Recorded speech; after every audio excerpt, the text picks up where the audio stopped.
The sky above Earth was clear, a canvas of endless blue interrupted only by the lazy drift of distant clouds. Below, cities hummed with the daily grind, people moving through their routines, oblivious to the imminent change lurking beyond their planet's fragile atmosphere. In the vacuum of space, where silence reigned supreme, the Galactic Empire's flagship, the Dominion's pride, sliced through the void. Its hull, vast and imposing, bristled with the weaponry of a civilization that had conquered star systems across the galaxy. The ship was an emblem of power and terror, and it was on a direct course for Earth. Admiral Zorvex, the commander of the Dominion's pride, stood in the command center, his eyes fixed on the holographic display of the blue planet ahead. His skin was a shade of deep crimson, common among the elite of the Galactic Empire, and his eyes glinted with a predatory gleam. Around him, officers of various species, all part of the Empire's diverse but rigid hierarchy, attended to their duties with mechanical precision. "Initiate communication with the planetary leaders," Zorvex commanded, his voice resonating through the command center. An officer nodded, manipulating the controls to send a powerful transmission to Earth. Down on the planet, chaos erupted as the message from the Galactic Empire boomed through every communication channel, translated instantly by the Empire's advanced technology. "Attention, inhabitants of Earth. This is Admiral Zorvex of the Galactic Empire. You are advised to surrender and offer tribute to avoid complete annihilation. You have 24 hours to comply." The message repeated, each iteration sending waves of panic across the globe. Governments scrambled, militaries were mobilized, and citizens flooded the streets in fear and confusion. Amid the chaos, a secretive group of Earth's best minds convened in an underground facility, a place built for situations deemed improbable until now. Dr. Lena Hallberg, a leading astrophysicist and part of this clandestine assembly, looked around the table at her colleagues, military leaders, scientists, and strategists. "There has to be another option," she said, her voice a calm amid the storm of hurried conversations and ringing phones. General Abrams, a grizzled veteran with decorations from conflicts most people had forgotten, responded, "Our military might isn't prepared for a threat of this scale. We must consider evacuation." "Evacuation to where?" another scientist countered. "No other planet in the solar system can support life as Earth does, and our spacefaring capabilities aren't equipped for mass exodus. We need a plan that includes both defense and a plea for more time," Lena suggested. "Perhaps we can negotiate or mislead them about our capabilities." As they debated back in space, Admiral Zorvex observed Earth's frenzied activities. "They scatter like insects," he sneered, watching the display of lights flickering across the dark side of the planet, indicating widespread panic. His second-in-command, a tactician named Commander Ehrlichs, approached cautiously. "Sir, humans are known for their unpredictability. We should prepare for them to resist." "Let them," Zorvex replied with a dismissive wave. "It will serve as a demonstration of our might to any other worlds that dream of defiance. Prepare the assault fleets, but hold until the deadline. I want them to feel the weight of their decisions." Back on Earth, as the clock ticked down, Lena and her team worked tirelessly, formulating a response that could offer humanity a sliver of hope. Little did they know, the real challenge was not just surviving the Empire's initial demands, but uncovering the true extent of their power and their vulnerabilities. As the first chapter of their struggle closed, the people of Earth stood united, not just in fear, but in a newfound resolve to protect their home against the looming galactic threat. As the 24-hour ultimatum ticked relentlessly toward zero, Earth's Strategic Command Center was a hive of urgent activity. Lena Hallberg, her face lit by the soft glow of her computer screen, pored over every scrap of data the Galactic Empire's ships had unwittingly emitted. She worked alongside Malik, a young but brilliant engineer specializing in alien technology. "Look here," Malik pointed at a series of readings on the screen. "Their shields fluctuate at a specific frequency. There's a pattern, a very minute one, but it's there." Lena's eyes narrowed as she followed the data points. "If we can generate a counter frequency, we might disrupt their shields, even if just for a second." It's a long shot, Malik replied, but that second could allow us to send a missile through, or better yet, a boarding party to gather intelligence. Prepare the simulation. Let's see if the theory holds water, Lena directed. Elsewhere in the war room, General Abrams and his aides were mapping out possible defensive strategies. If we can't match their firepower, we have to outsmart them. Guerrilla tactics, hit and run, keep them off balance, Abrams instructed, moving pieces on the tactical display. Suddenly, the room's main screen flickered to life, showing Admiral Zorvex's imposing figure. Your time dwindles, Earthlings. Consider your children's futures. Surrender is your only sensible option. Abrams stepped forward, his voice steady despite the tension. We are considering your demands. However, Earth governs itself through consensus.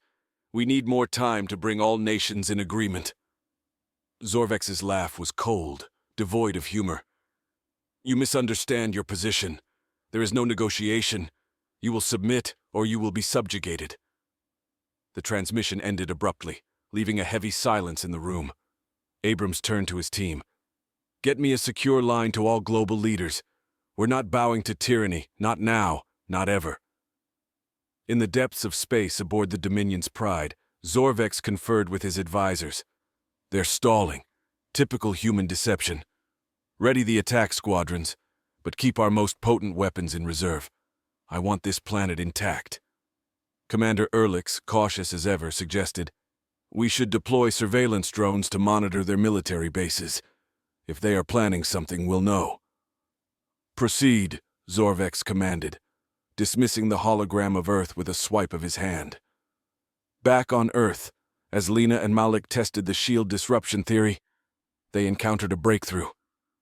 The lab's equipment whirred and buzzed as the simulation ran, culminating in a visual confirmation of the shield flickering out for a crucial moment.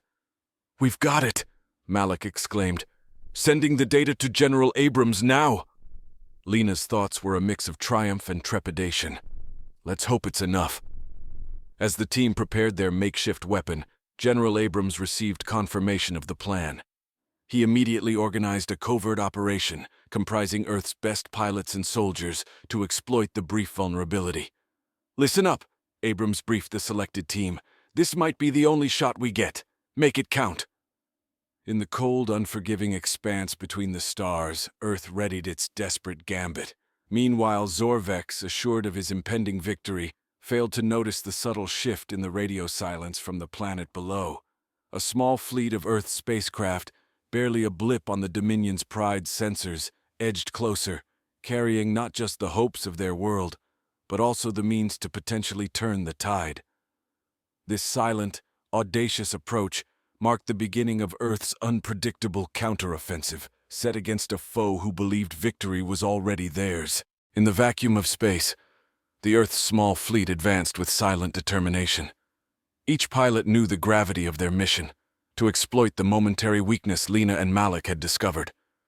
Inside their cockpits, the atmosphere was tense, the only sound being the soft hum of the engines and the occasional crackle of communication. Approaching target range, whispered Captain Harris, the squadron leader.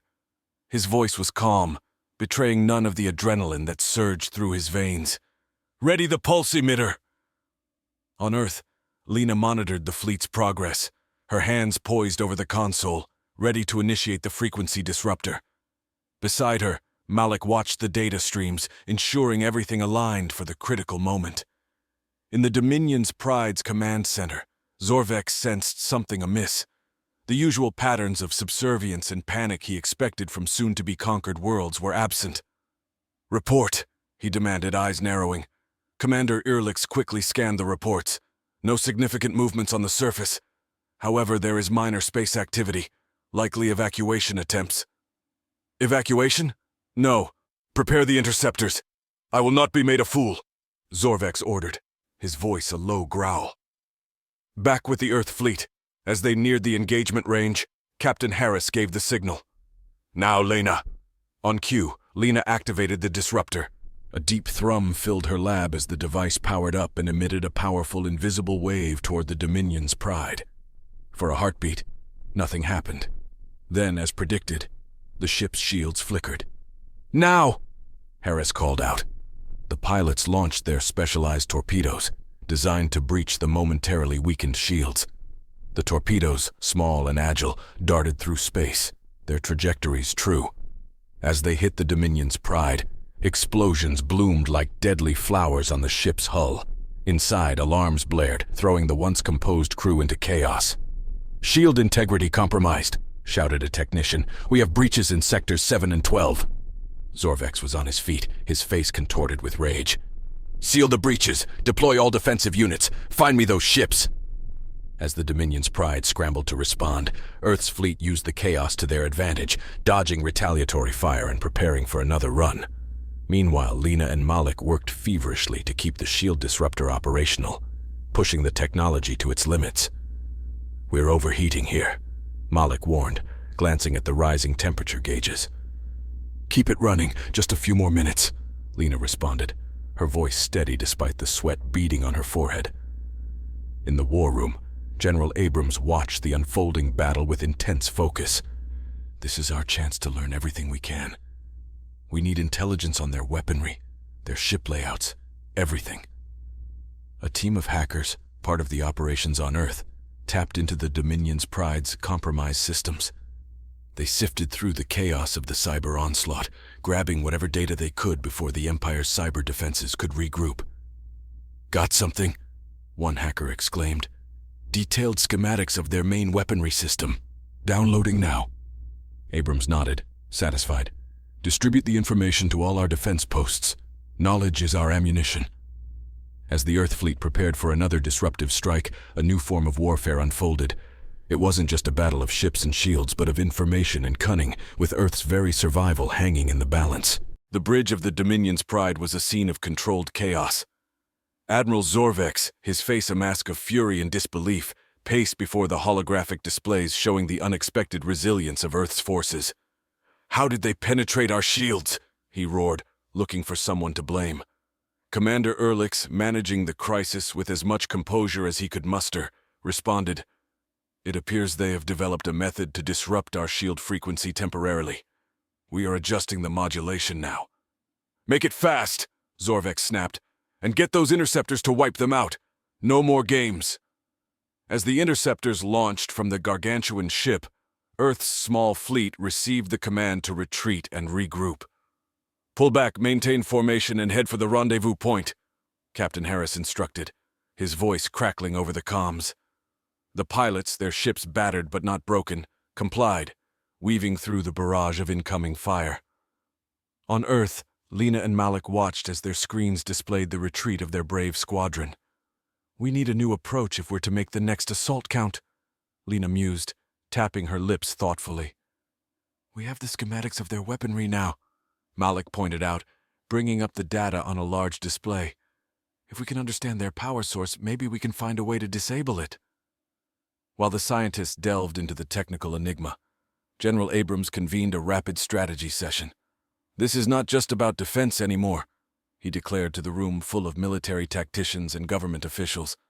"We need to think offensively. Any weakness in their armor must be exploited." As plans were drawn and strategies devised, the Dominion's Pride underwent rapid repairs. Zorvex, ever impatient, observed Earth through his ship's enhanced sensors. "Prepare the orbital cannons," he instructed coldly. "If they want a war, we'll show them annihilation." Meanwhile, Earth's hackers, having infiltrated parts of the Empire's network, discovered a crucial piece of intelligence. "They have a primary energy conduit that powers major systems, including the orbital cannons," one hacker revealed, her eyes wide with the significance of her find. "Can we reach it?" Abrams asked urgently. "With a precise strike, yes. But we'd need to penetrate their shields again," she replied. "That's where you come in."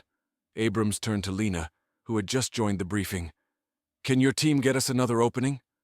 "We can," Lena nodded, confidence bolstering her tired features. "But it will take everything we have. One shot, one opportunity." "Then we make it count," Abrams decided, setting the plan into motion. Back on the Dominion's Pride, preparations for a devastating orbital strike were underway. Zorvex stood watching Earth, a cruel smile creeping across his face.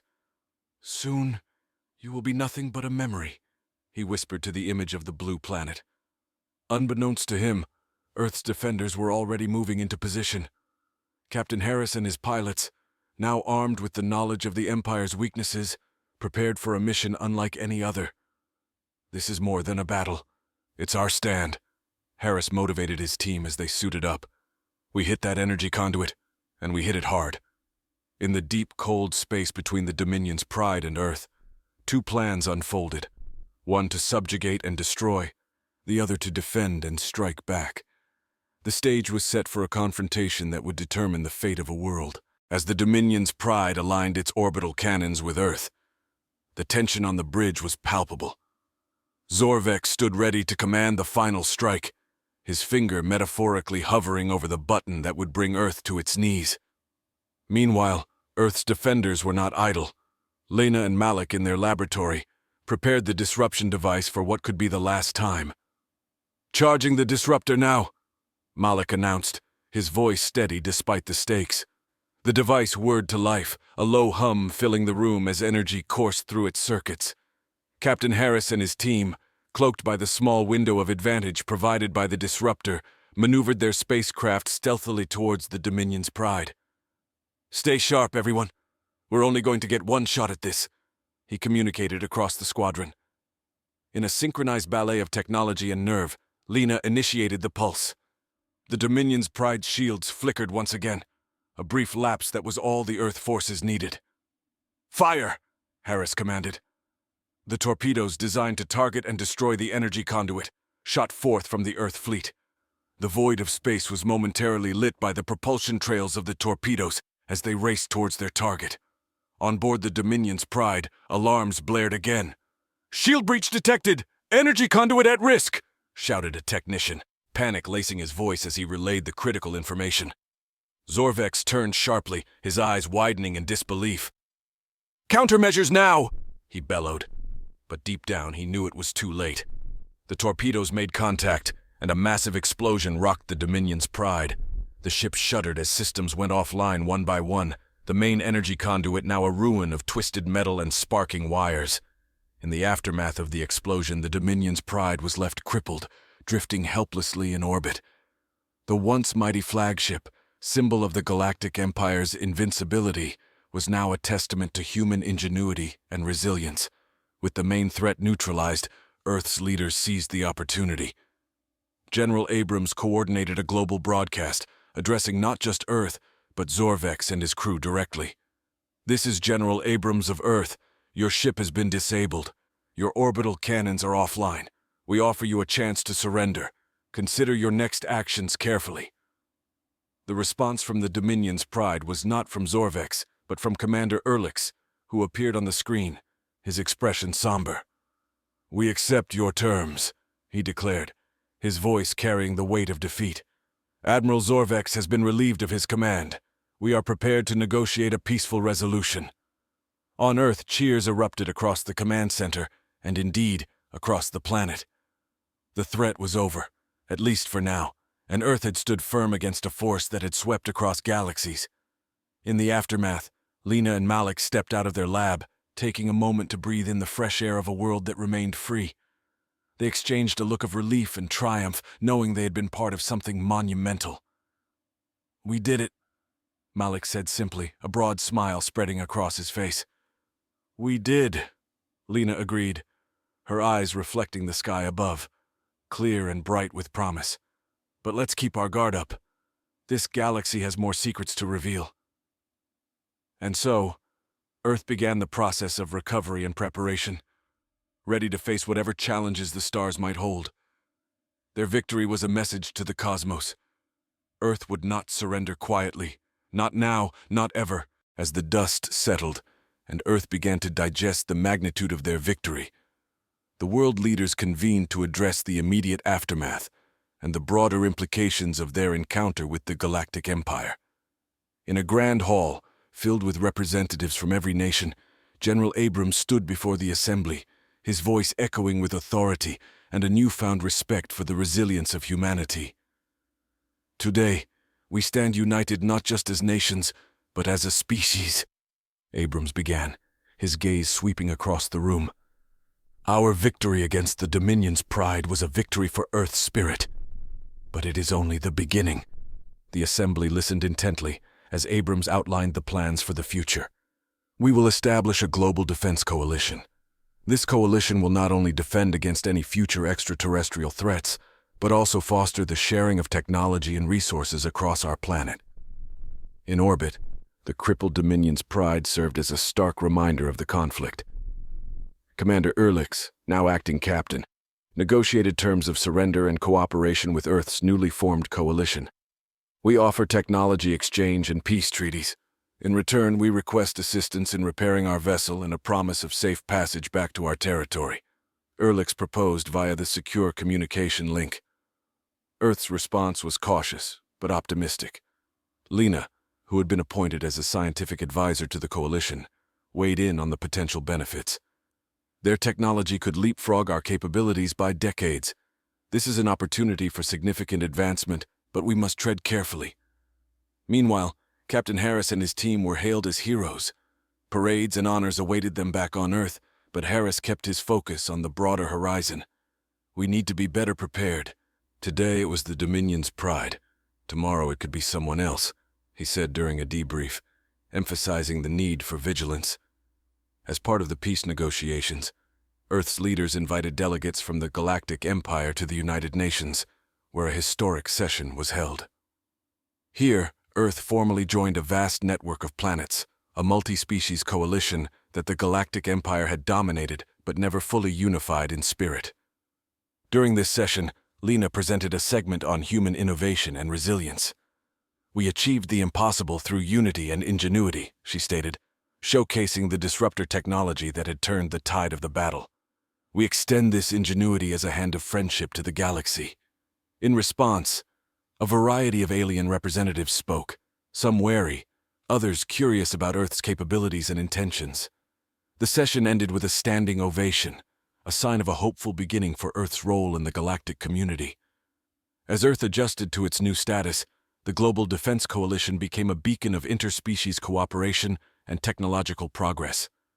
The ruins of the Dominion's pride were eventually transformed into a joint research facility, orbiting Earth as a symbol of what had been overcome and what could be achieved together.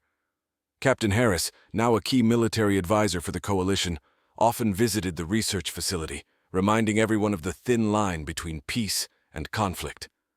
"Stay sharp, stay curious, and stay united," he would say, echoing General Abrams's earlier sentiments. Lena and Malik continued their research, delving deeper into the technologies shared by the Galactic Empire, always pushing the boundaries of what was possible.